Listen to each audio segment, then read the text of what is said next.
Hi everyone, today we will be discussing about QSAR. So what is the abbreviation for QSAR? It stands for Quantitative Structure Activity Relationships. It is Quantitative Structure Activity Relationship. As the name says, it is something related to structure and activity. It is a relation between the structure of a chemical moiety. It is a relation between the structure of a chemical moiety and its activity. So this will be studying under quantitative structure activity relationship. As rightly said, QSAR is a mathematical relationship between a biological activity of a molecular system and its geometric and chemical characteristics. You have a chemical moiety and it has got some geometry as well as it has some chemical characteristics. So what we are trying to relate it with? We are trying to relate it with biological activity. We are trying to relate the structural and chemical characteristics with biological activity using a mathematical relationship. So this is QSAR. QSAR is a mathematical relationship between a biological activity of a molecular system and its geometric and chemical characteristics. QSAR attempts to find consistent relationship between biological activity and molecular properties. What is QSAR attempting to find, or what is the purpose of doing QSAR studies? We are trying to find a consistent relationship between, the relationship is mathematical in the equation form. We are trying to find a relationship between biological activity and molecular properties. So after finding a relationship between the biological activity and molecular properties, there will be some rules formulated. And these rules will be helpful in an evaluation of activity of new compounds. These rules will be applicable for the evaluation of activity of new compounds. Example, we have some new compound and for that we need to predict its activity, whether that ligand or the new molecule has got some biological activity or not. So what we do is we go for QSAR studies. We take some molecules and we study their structural components and their chemical characteristics, and we try to find their experimental biological activity values. The literature will give their experimental biological activity. So using the chemical characteristics and molecular properties, having a knowledge of biological activity, we define some rules, and these rules will be helpful in the evaluation of activity of new compounds. And these statistical methods, the QSAR is basically dependent on some statistical methods like regression methods. It is a statistical approach. So what is QSAR at a quick glance? QSAR is a mathematical relationship between biological activity of a chemical molecule with its geometric and chemical characteristics. QSAR attempts to find consistent relationship between biological activity and molecular properties, and after finding a consistent relationship there will be laid some fundamental rules. So according to these rules we can evaluate the efficiency or activity of new compounds. So this is the whole purpose of studying QSAR. As we said, QSAR general mathematical form is represented in the following equation. What is that we said?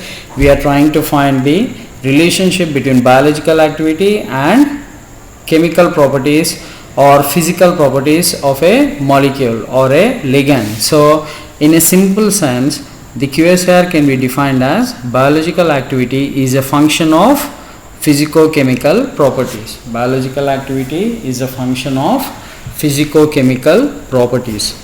So this was a brief definition and a very simple equation suggesting a relationship between biological activity and physicochemical property of a molecule. And what is the objective of QSAR studies? What are the objectives of QSAR studies. We'll go one by one. QSAR, it attempts to correlate structural, chemical, statistical and physical properties with the biological activity by various approaches. Forget about approaches as of now. Just try to remember what is the QSAR doing. It tries to correlate structural, chemical, statistical and physical properties. These are something related to chemical moiety. So using a mathematical equation, we will be trying to find the structure, chemical and physical properties with the biological activity. As we said, biological activity is a function of physico-chemical properties. Next, QSAR models are scientific credible tools for predicting and classifying biological activity of untested molecules.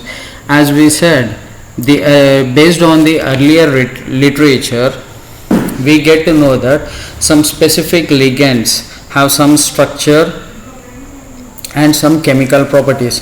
So these ligands having some specific structure and some specific chemical properties, we will also try to find what is the biological activity. Why? Because they will be given in the earlier literature. So after finding the relationship between the chemical properties or the physico-chemical properties and its biological activity, we will try to find we'll try to lay some rules. So according to these rules, we can classify or we can predict the activities of new molecules. We can predict the biological activity of untested chemicals or new chemicals, one and the same. So first thing is, QSAR tries to correlate structural, chemical, statistical and physical properties with biological activity. Another thing is, these QSAR tools or QSAR models will help in predicting the biological activity of untested molecules. Next, QSAR is an essential tool for lead development. As we said, when we are studying docking methods, how did we define lead molecule or hit molecule? The molecule which stand out of the crowd, like which have the good binding affinity with the receptor and which have got good physico-chemical properties, and those molecules will have a priority for acting as a drug molecule in the biological assays. So the molecules which are ranked top in docking methodology, we call it as lead molecules. Means they have some good physico-chemical properties and good pharmacokinetics and good binding affinities with the target receptor. So these molecules have a greater chance of being used as a drug. So the molecules which are in a stage of being modified to a drug, these are called lead molecules or hit molecules. So QSAR is an essential tool for lead development or optimization. We can optimize its structure. Suppose we have a lead molecule for which it has an activity on the protein for which its IC50 value, that is inhibition concentration at 50%, is around 100 nanomolar. So based on QSAR studies, we can modify the structure of that lead so that at 50 nanomolar it will be active. So what we are trying to do, we are trying to optimize its structure. We need to add some groups, we need to delete some groups so that its activity will be increased. So lesser concentration, greater will be the activity, is the whole purpose of QSAR. So we should modify a lead molecule in such a way that at lesser concentration it should have good activity. So QSAR is an essential tool for lead optimization. Next, QSAR studies will likely eliminate those chemicals which are lacking drug-like properties and those which are predicted to elicit a toxic response. So based on QSAR studies, we can categorize the ligands as those of one category belongs to the molecules which are capable of forming drugs, which are capable of acting as drugs and which are not having any properties of drug. So there will be two categories based on QSAR studies. One category is drug like, the another category is non-drug like. So we can categorize the ligands, and another thing is we can also find whether the given molecule has any toxic response. We can predict whether the given molecule will produce a toxic response. So these are the some of the objectives related to QSAR. Quickly we'll have a look at it. So QSAR correlates structural, chemical, statistical, physical properties with biological activity. Another thing is they will help in QSAR models will help in predicting and classifying biological activities of untested molecules. So tested molecules we do not have to perform any study, but for untested molecules QSAR models will be helpful in predicting their biological activities. So another thing is QSAR is essential tool for lead development or lead optimization. And then the last one is QSAR will help to eliminate those molecules which do not have drug-like properties or the ligands which have toxic response. So these are some of the objectives of QSAR. And now the QSAR completely it depends on molecular descriptors. The QSAR equations or regression equations, they will be dependent on molecular descriptors. And what is a molecular descriptor? So we'll define molecular descriptors are the numerical values associated with the chemical constitution. Suppose a chemical has some groups and it has some chemical constitution. So for this chemical constitution, what is the numerical value? They will be given some numerical value. They will be allotted some numerical values, and these numerical values will be helpful in correlation of chemical structure with various biological activities. These numerical values will be helpful in correlating chemical structure with various chemical properties or biological activity. So these are called as molecular descriptors. Molecular descriptors are nothing but they are the numerical values. They are the numerical values associated with chemical constitution for correlating chemical structure with various physical properties, chemical reactivity or biological activity. Now we can also redefine QSAR as a simple equation, that is response or activity or property or toxicity. These are very much similar. Biological response or biological activity are one and same, some property or some toxicity profile. These attributes can be defined as a function of information in the form of chemical structure. Response or activity or property or toxicity is a function of information in the form of chemical structure, and which is also equal to function of descriptors. As we said, the complete QSAR studies, the equations will be dependent on descriptors. These descriptors are nothing but some structural features. They are some structural features. They may be electronic features, they may be physicochemical parameters, they may be steric parameters, they may be some topological parameters, and all these parameters come under various categories of descriptors, and these descriptors are useful in defining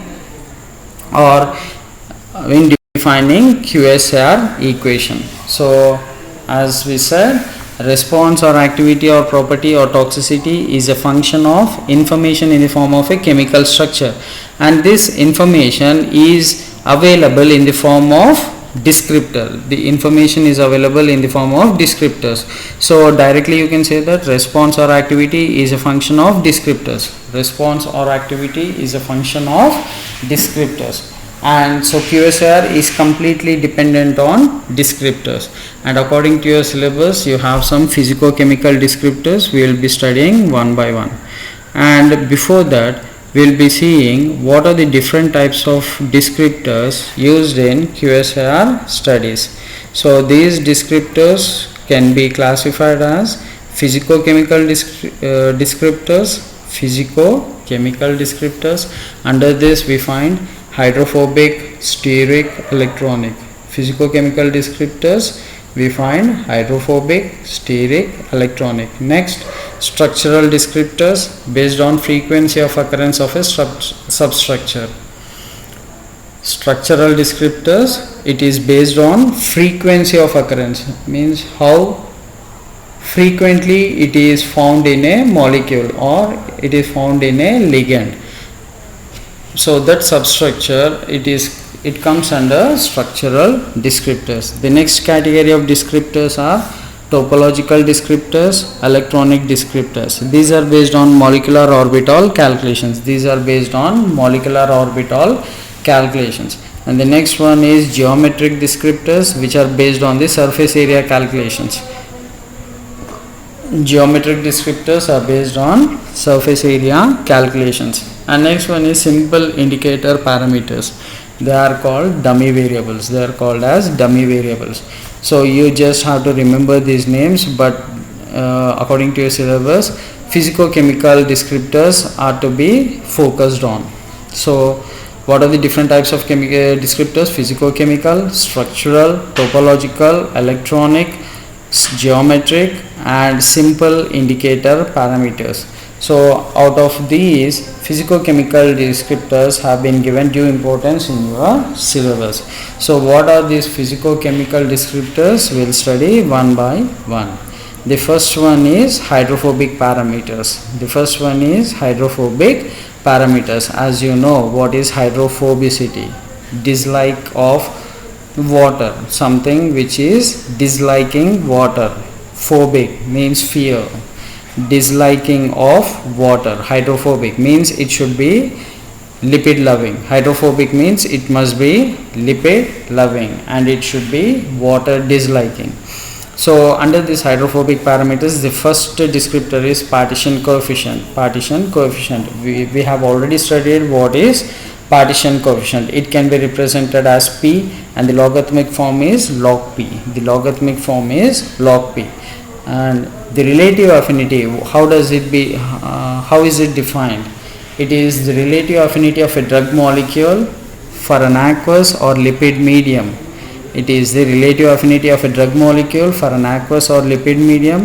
Is important for drug's activity because absorption,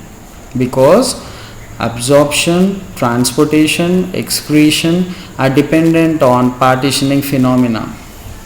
Just for a simple example, take any drug and in the medicinal chemistry lab or organic lab, take any drug molecule, make it a powder, and then use a solution of water and octanol in a separating funnel. Use a solution of equal concentrations of octanol and water in a separating funnel. Then add this drug powder to the separating funnel and vigorously shake it, relieving the gas intermittently, and then at the final stage these two and keep it undisturbed for a while, and then after some time you find that the two layers separate, and then separate these two layers into two different beakers and analyze the concentration of drug in each layer. So you will be finding the drug molecule, some concentration will be in the octanol phase and some concentration will be in the water phase. So by doing this, we will try to find what is the partition coefficient for this given drug. So, and why does this partitioning occur? Why? Because the drug has some affinity for the hydrophobic region, as well as the drug has some affinity for the hydrophilic region. So based on its affinity, the drug will be partitioned into aqueous or lipid medium. So what is partition coefficient? It is the relative affinity of a drug molecule for an aqueous or lipid medium, is important for the drug's activity. Because of this partitioning effect only, the drug can pass through several biological media and execute its action, and for this, because the drug needs to be absorbed it needs to be transported, it needs to be excreted.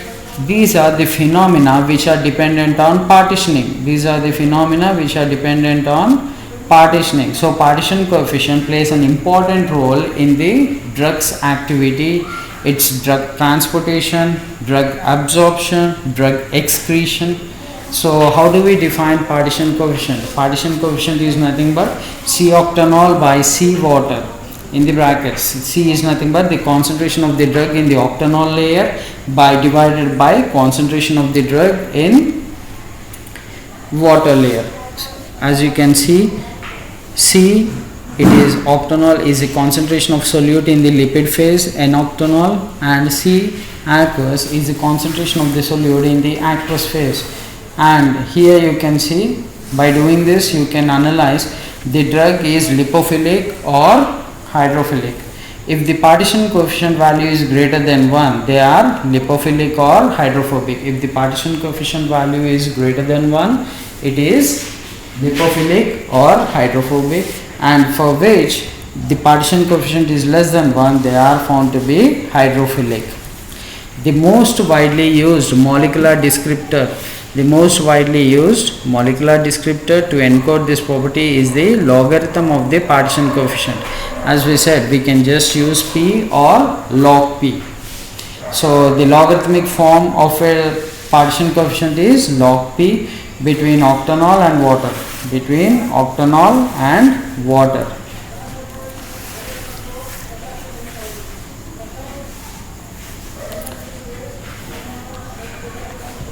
Log P can be computed based on atomic or fragmental contributions and various correction factors, and several such algorithms like C log P. What is C log P? Calculated log P. Calculated log P.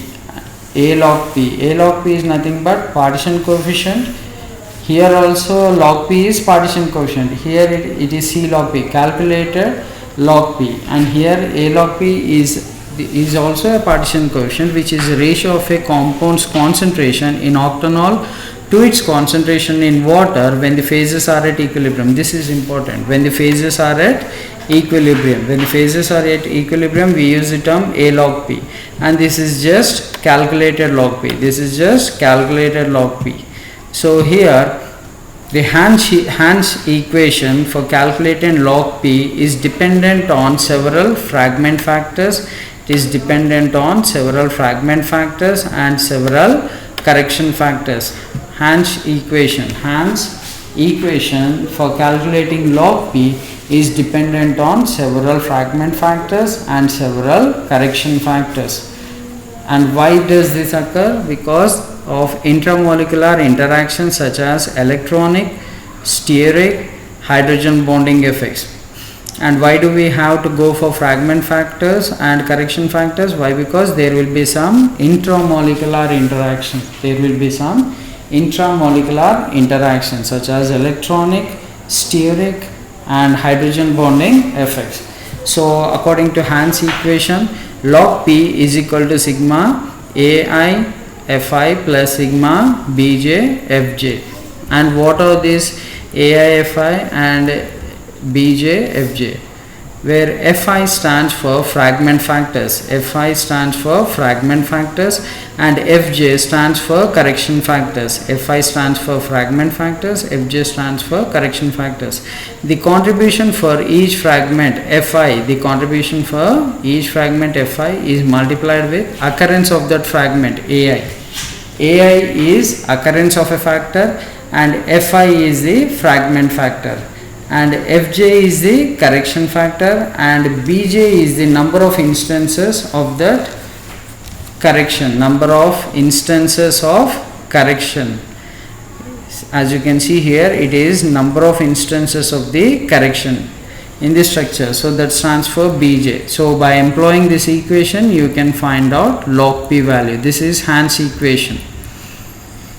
So that was the first parameter under hydrophobicity. What was it? It was partition coefficient, that is estimation of log P value. It can be calculated log P, C log P, or A log P.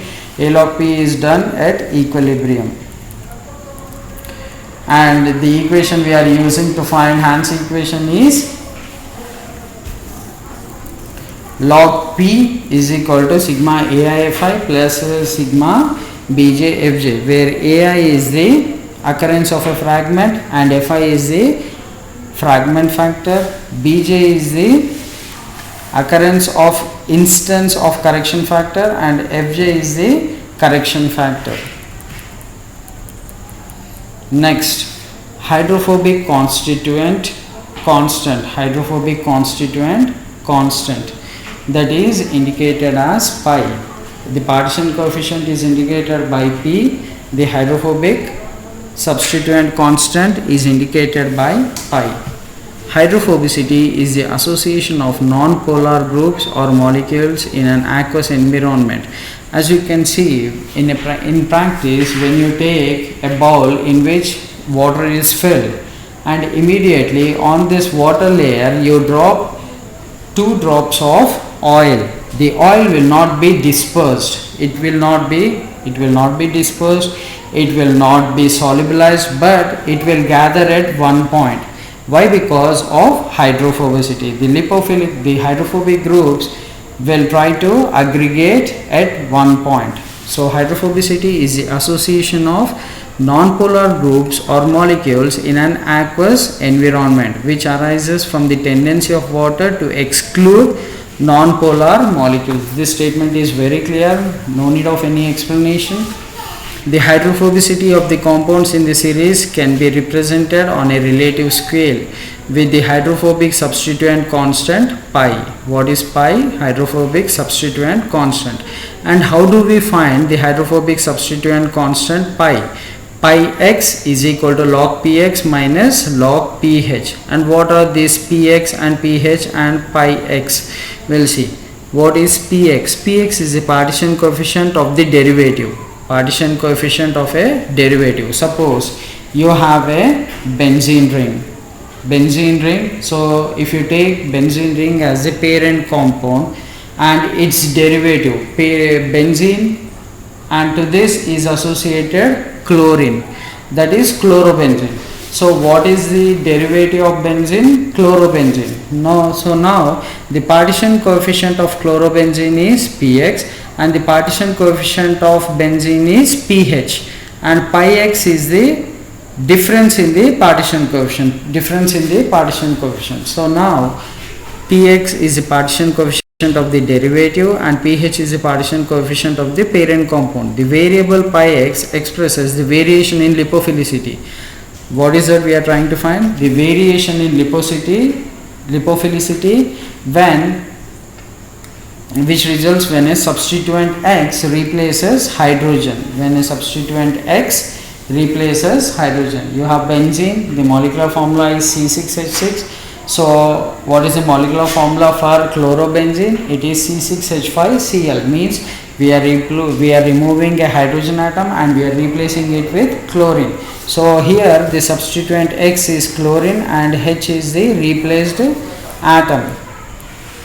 So the hydrophobic constant for a substituent can be represented by pi x is equal to log px minus log pH. Here you understand very clearly using an example. For example, the value of chloro substituent pi Cl is the difference between the partition coefficient values of chlorobenzene and benzene. As another example, one may note that the log p value for benzene and benzamide are the log p value for benzene, it is a parent compound, and benzamide is its derivative. For benzene it is 2.13 and for benzamide it is 0.64. So now if we substitute these values in pi CONH2, CONH2 is the substituent. So it must be log p of benzamide minus log p of benzene. We have got the values for log p, it is 2.13, and we have got the log p value for benzamide, it is 0.64. So if we subtract 0.64 minus 2.13, then it will be minus 1.49. So here, what is the significance of this pi substituent, pi value of a substituent? Here you can see the significance.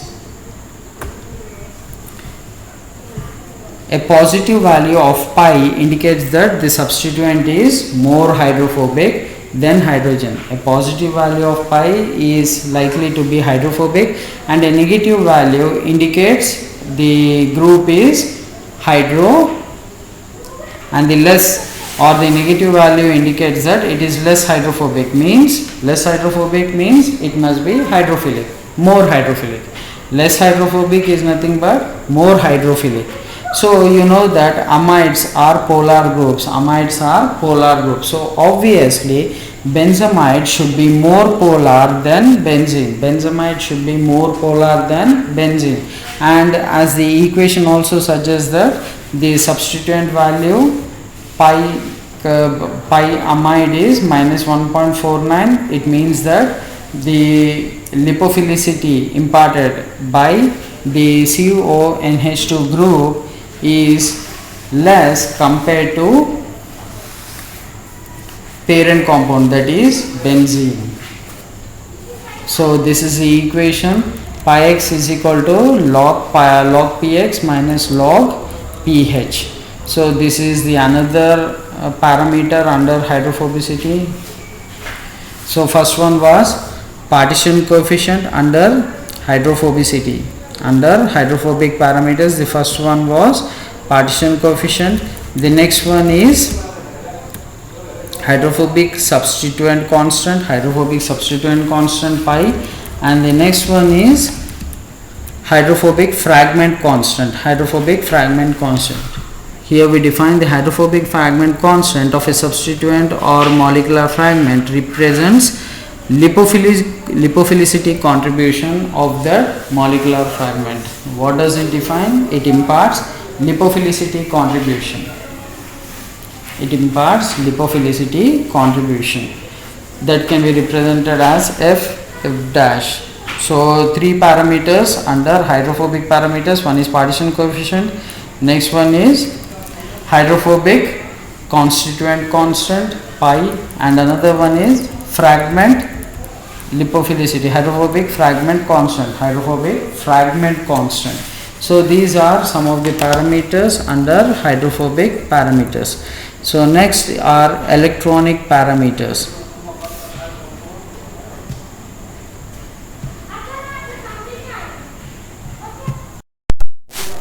So that was about hydrophobic parameters, which involved, the first one was partition coefficient or log P, the second one was hydrophobic substituent constituent pi, and the last one was hydrophobic fragment constant F prime. So those were the three parameters we need to study, or the constant we need to study under hydrophobic parameters. Next, coming to electronic parameters. The electronic parameters mainly indicate the influence of polar character. That was about hydrophobic character or lipophilic character.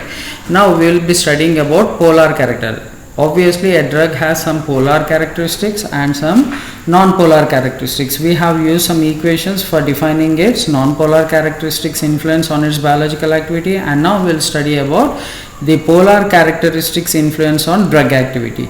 So here we define electronic parameters mainly indicate the influence of polar character of the drug on its biological activity. Influence of polar character of the drug on its biological activity. The first one under electronic parameters is acid dissociation constant. You know that acid dissociation constant can be said as Ka. Ka is nothing but acid dissociation constant. When you take an acid Ha, acid is generally represented as Ha. When it ionizes, it gives H plus and A minus. It gives proton H plus plus A minus. So the dissociation constant of an acid can be defined as A minus concentration into H plus ion concentration divided by Ha concentration. So an important whole molecular parameter defining electronic nature of the tested molecule is the acid dissociation constant. And how is this acid dissociation constant defined? Ka is equal to A minus into A minus concentration into H plus ion concentration divided by Ha concentration. So where A minus is the conjugate base of the acid, we have studied earlier, and H plus is the proton. The negative logarithm of pKa, the negative logarithm of pKa is used for modeling purposes. For molecular modeling studies, the negative logarithm of Ka is used, that is pKa, and pKa can be defined as minus log Ka to the base 10, minus log Ka to the base 10. pKa value is nothing but minus log Ka or minus log Ka to the base 10. So using this equation, we can define, if we substitute the logarithmic values, it gives Henderson-Hasselbalch's equation, Henderson-Hasselbalch equation. So it defines pKa as pH minus log A minus concentration by Ha concentration. Why? Because this pH term is coming from H plus. The pH is, when pH is solved, when H plus ion concentration is solved, you get pH. So replace H plus ion concentration with, you can replace H plus ion concentration with pH. So finally pKa is equal to pH minus log A minus concentration by Ha concentration. This is Henderson-Hasselbalch's equation, where pH is a negative logarithm value of H plus ion concentration, negative logarithm value of H plus ion concentration. So you can replace H plus ion concentration term with pH in the equation, Henderson-Hasselbalch's equation, where we get the pK values, and pK values are more valuable in molecular modeling studies like QSAR studies. Why? Because they will be giving us information about the polar nature of a drug on its biological activity. This is a use of Ka value or acid dissociation constant. The next one is Hammett constant. Next parameter is, next descriptor is Hammett constant. When we were studying about hydrophobic parameters, we have studied hydrophobic substituent constant. Just now we have studied hydrophobic substituent constant, and how it is denoted? It is denoted as pi. Similarly, here we need to use electronic substituent constant. We need to find electronic substituent constant. And what is this electronic substituent constant called as? Hammett constant. Electronic substituent constant is Hammett constant. And how is this electronic substituent constant calculated? It is obtained from the rate constant of ionization reactions. It is obtained from rate constant of ionization reactions of meta and para substituted benzoic acid derivatives. You know benzoic acid, benzene ring with a carboxyl group is benzoic acid, and if you place any substituent at meta position and para position, they are called meta and para substituted benzoic acid. So for these molecules, the rate constants of ionization reactions, will be helpful in defining electronic substituent constant. What is Hammett constant? He proposed the electronic substituent constant from the rate constants of ionization reactions, of meta and para substituted benzoic acid. You must be wondering why ortho was not included. It was only meta and para substitution considered for defining Hammett constant, and why not ortho substituent? Why? Because there is a factor called steric factors. That is, when we substitute any group at ortho position, there are some steric factors which will be hindering with the observed rate constant. So there will be a predominant role of steric factors, so they are not involved in Hammett constant. So that steric factors we will be defining in the next part of this section. So as of now, Hammett constant, Hammett proposed the electronic substituent constant from the rate constants of ionization reactions of meta and para substituted benzoic acid. It can be defined as rho sigma. Rho sigma is the Hammett constant. Rho sigma is the Hammett constant. And sigma, as you can see, the sigma describes the electronic properties of aromatic substituent. Sigma reflects the electronic properties of aromatic substituents, in which rho sigma is equal to log k by k naught. And what are these k and k naught, and what is rho sigma? We will see. The parameter sigma describes the electronic properties of aromatic substituents. Electronic properties of aromatic substituents, that is what we are discussing. It is the electronic substituent constant, that is electron withdrawing or donating power. What are the electronic properties of substituents? It must be either electron donating or electron withdrawing. The substituent constant sigma reflects the intrinsic polar effect of a given substituent relative to hydrogen. Whether if we are suppose take benzene and substitute it at meta position with some polar group NH2. So here sigma will give an intrinsic polar effect of the substituent, whether the molecule becomes more polar or the molecule becomes less polar compared to hydrogen. If hydrogen is substituted with amine, does the molecule becomes more polar or less polar? Obviously amine, if it is replacing hydrogen atom, so amine being a polar group, it imparts hydrophilicity to the complete molecule. So that is defined by Hammett constant.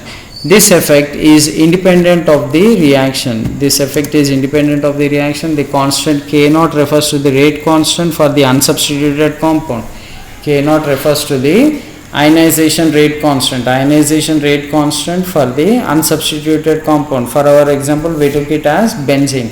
And K refers to the meta or para substituted congener. And suppose if we are substituting amine at meta position, its rate constant is defined by K, and if it was benzene, its rate constant is defined as K naught, and sigma is a Hammett constant, that is electronic properties of the aromatic substituent, that will be based on electron donating or electron withdrawing power.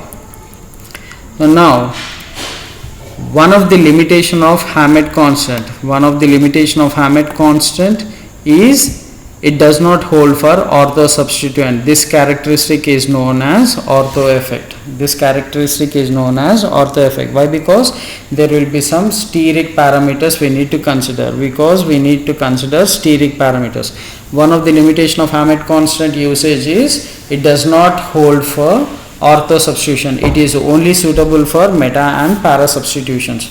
So it has some limitation. So this limitation is called as ortho effect. So in order to overcome this ortho effect, Taft and Newman proposed a quantitative measure for separating the inductive influence of the substituent with its steric effect. Ortho only can show steric effect, but meta and para are very far, so that they do not exhibit any steric effect. So here in case of benzoic acid, so what was the correction done by Taft and Newman? The substituent constant, it was earlier sigma, now it becomes sigma star, is based on the rates of acid and base catalyzed hydrolysis of esters. Of the form XCH2COR. That can be defined as sigma star is equal to 1 by 2.48 into, these are constant, log K by K naught basic in minus log K by K naught acidic. The sigma star is the corrected form for the Hammett constant. Sigma star is equal to 1 by 2.48 into log K by K naught basic conditions minus log K by K naught acidic conditions, where X is equal to H, for K naught. Taft argued that sigma star should measure only the inductive influence of the substituent.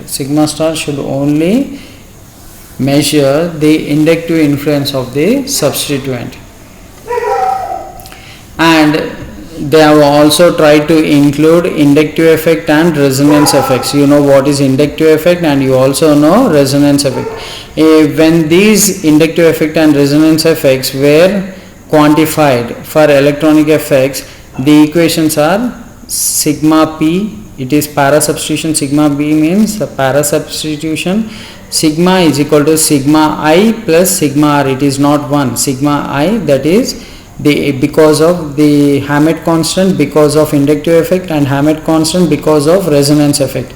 And sigma M, it means Hammett constant for meta substitution is equal to Hammett constant for inductive effect plus Hammett constant for resonance effect, and there is some alpha. Why? Because when you see a molecule of benzoic acid in meta position, there will not be any resonance effect. The electron availability is less. Less at meta position. So it has to be alpha sigma R. This is the difference between para and meta substitutions. So what was the hydrophobic substituent constant? It was phi, and here electronic substituent constant is sigma. They are very much alike. It holds good for polar molecules. Over there it holds good for non-polar molecules. And what was the equation? Sigma, rho sigma is equal to log K by K naught, where K is it refers to the meta or para substituted molecule, and K naught refers to the unsubstituted molecule, rate constant for unsubstituted molecule. So you people have to go through this and write your notes and practice the equations. You will remember. And sigma P is equal to sigma I plus sigma R, where sigma M is equal to, whereas sigma M is equal to meta substitution sigma I plus alpha sigma R. And the next parameters we are going to study under this physico-chemical descriptors are steric parameters. So the next parameters are steric parameters. What is meant by steric? Steric is nothing but some bulkiness of a group. So these are steric parameters. In a homologous series of compounds, you know what is a homologous series? Like the alkane series, it is a homologous series. In a homologous series of compounds, as you know, it goes by difference of CH2. So that is a homologous series, and as the chain length is increasing, the bulkiness of the group will increase, and as the branching increases, the bulkiness will increase randomly. So in a homologous series of compounds, different biological activities for compounds are often related to the size of the substituent. So here in steric parameters, what we are trying to define, biological activities are related to size of the substituents. Size of the substituents are nothing but steric features or bulky features. So here bulky substituents can interfere with the intermolecular reactions. Bulky substituents can interfere with intermolecular reactions which lead to drugs activity. So under the steric parameters, the first steric parameter or the steric constant studied was Taft steric constant. Taft steric constant.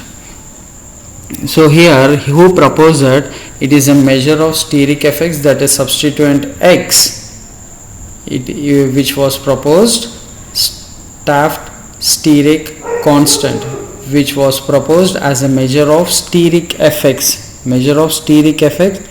that is substituent X will influence in acid catalyzed hydrolytic rate of esters.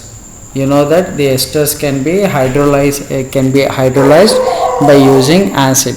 So if an ester is hydrolyzed in an acid, and what are these esters? These esters are of acetic acid. Acetic acid, when it forms an ester with ethanol, it forms an ester with any alcohol.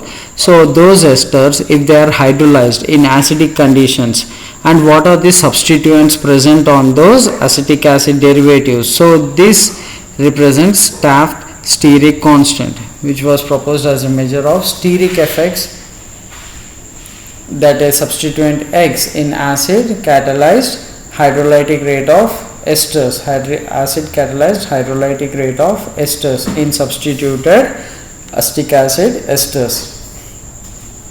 The basic assumption says that it is the effect of X on acid hydrolysis.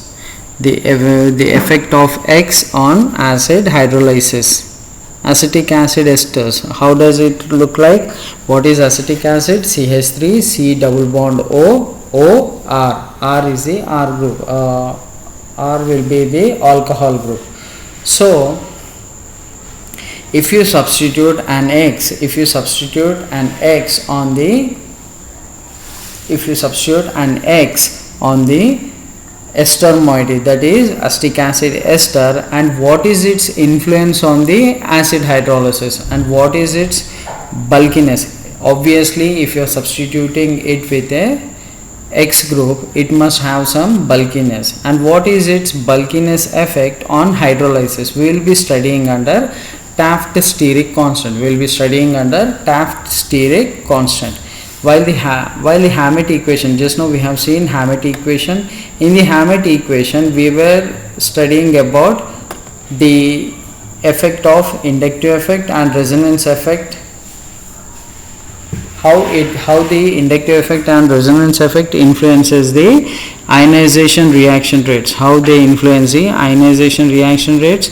Here in Taft equation, what it describes is the steric effects of the substituent on hydrolytic rate constant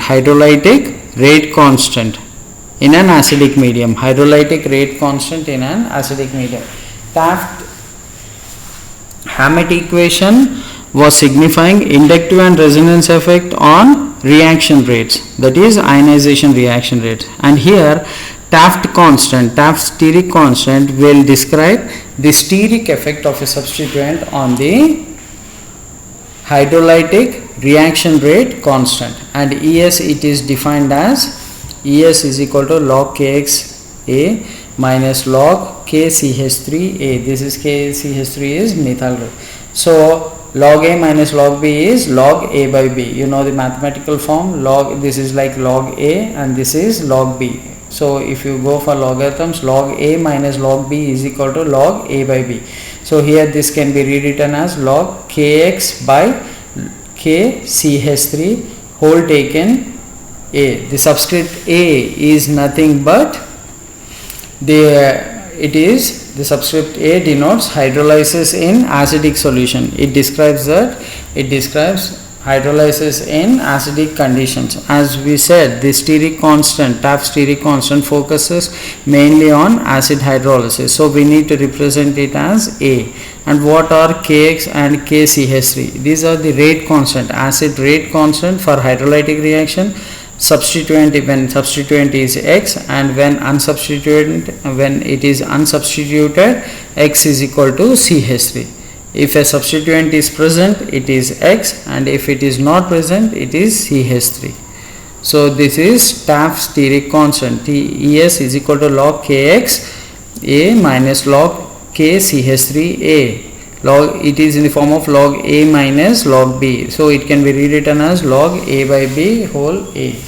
A is nothing but it signifies acid hydrolysis. Next one is, that was about Taft steric constant.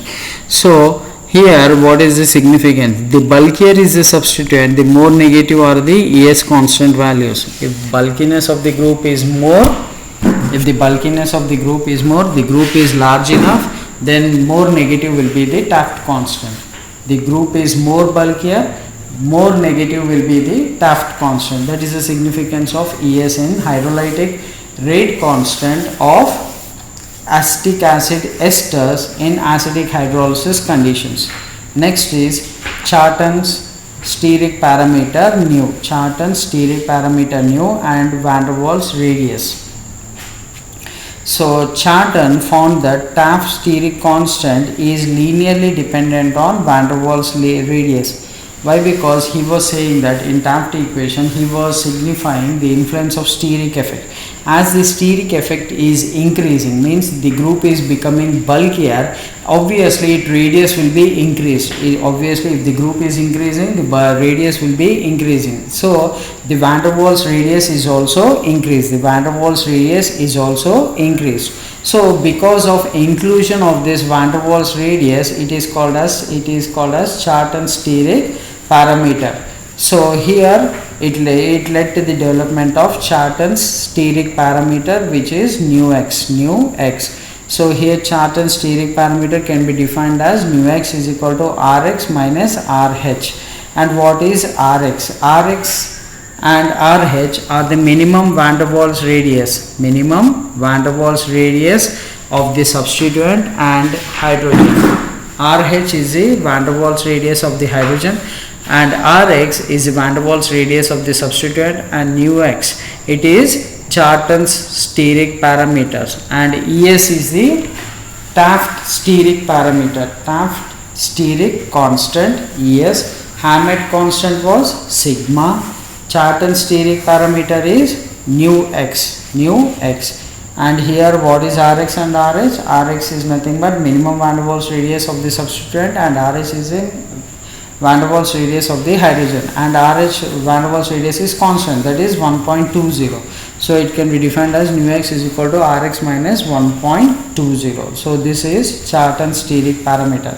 What he did was he has included the van der Waals radius into the equation. He is trying to incorporate van der Waals radius into the equation. Next is sterimol parameters. So why these sterimol parameters have come into play? Taft parameter was applicable for simple homogeneous organic reactions. Taft parameter was applicable to simple homogeneous organic reactions, whereas Verloop is the name of the scientist. Verloop's sterimol parameters for characterizing steric features of the substituent in more complex biological systems. So when do we use sterimol parameters? In complex biological systems, and Taft parameters is applicable only for simple homogeneous organic reactions,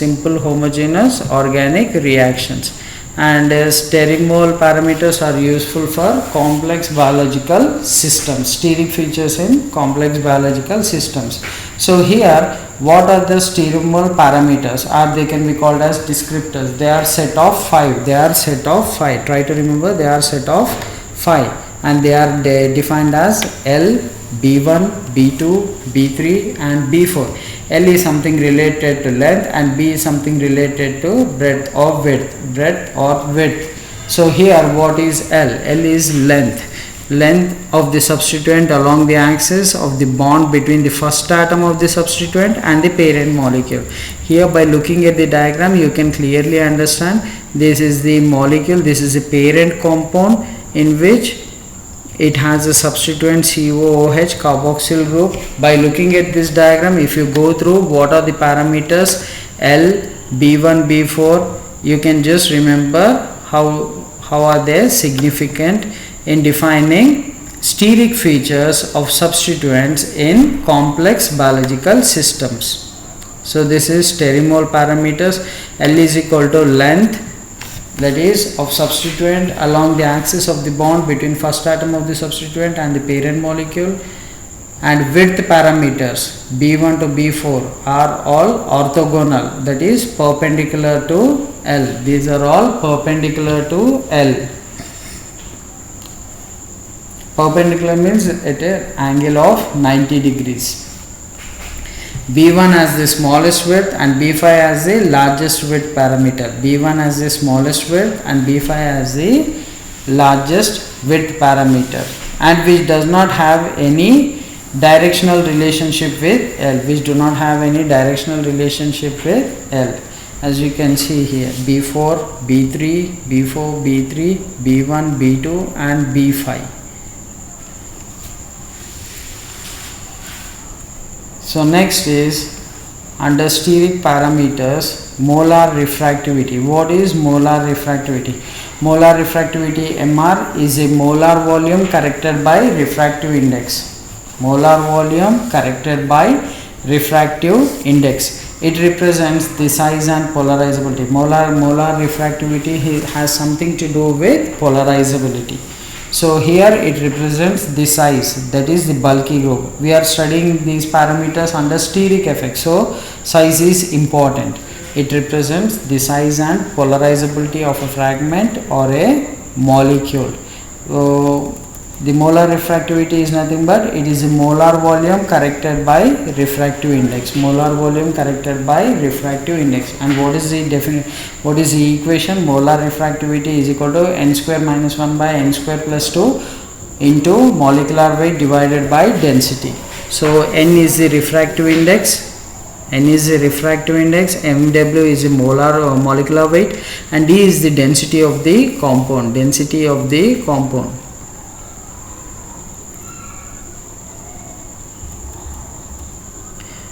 So molar volume is nothing but the molar refractivity is nothing but the molar volume corrected by refractive index. What does it represent? It represents the size and polarizability of a molecule. Size and polarizability. The steric feature with polarizability.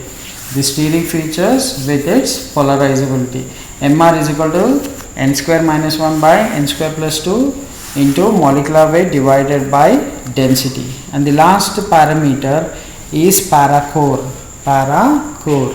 And what is this paracore? This is a whole molecular parameter defining steric nature. Paracore is nothing but it is a whole molecular parameter, whole complete molecular parameter defining steric feature, which can be derived by using the equation Pa. Paracore is defined as Pa is the fourth root of gamma into molecular weight by rho L minus rho V. What is this gamma? Gamma is nothing but surface tension. You have studied surface tension earlier in physical pharmacy. Gamma is the surface tension of the liquid, Mw is the molecular weight, and rho L is the density of the liquid, and rho V is the vapor state, density in vapor state.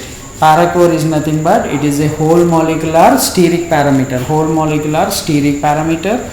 and it is defined as Pa is equal to fourth root of gamma into molecular weight divided by rho L minus rho E, in which gamma is nothing but surface tension of the liquid, Mw is the molecular weight, and rho L is the density of the liquid, and rho V is the density of the vapor state. So we have studied briefly what is QSAR. QSAR gives a mathematical relationship between various physico-chemical properties or the structural parameters with their biological activities. So the simplest equation was the biological activity was a function of its structure, or function of its chemical properties. And we have seen what various descriptors which are useful in studying QSAR. So here the simplest equation was biological activity was a function of physico-chemical properties, and your syllabus includes only physico-chemical properties. Under physico-chemical properties you need to study hydrophobic parameters, which has partition coefficient, the hydrophobic substituent constant, and hydrophobic fragment constant. And next was electronic parameters. Under electronic parameters, dissociation constant, acid dissociation constant, and Hammett constant. Hammett constant, it gives information about the resonance effect and inductive effects in meta and para substituted compounds, and we have given some equations and the corrected values. And the steric parameters include the Taft steric constant. The next one was Charton steric constant, sterimol parameters, molar refractivity, and paracore. So this is all about QSAR, the physico-chemical parameters which are associated with QSAR studies.